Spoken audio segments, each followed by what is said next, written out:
ցավեր էի զգում, գնացել էինք Ադամներից, զգացի, որ ես բան ընկավ, եկա կիսուրս աշեց,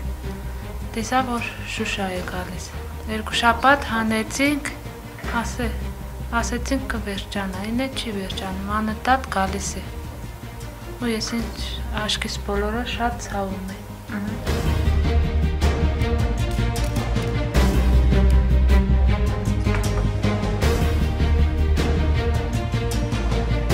Առաջի անգամ, որ տենց բան նկատեցինք, մտածեցինք ինչ-որ գործ արի, այդ գործից աչքի մեջ ապակիներ են ընկել, էլի, բայց որ տենց սկսեց շարունակվել, ինքն էլ իրան վատ էր զգում, աչքում ցավեր ուներ, տարանք բժշկի, բժշկական կենտրոնում չհավատացին, դե բնական էր, որ չէին հավատալու, տենց բան չէին տեսել։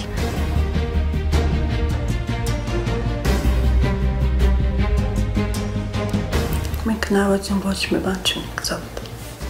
հեչ բան չունենք, մեր հնարավորությունն որ ես յուղի հողի գործն է, մակով ենք մալին պարին,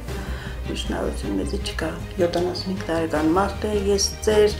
միշտ ես առողջ ավելի շուտ ենք կնել, ինքն էլ ես վիճակը։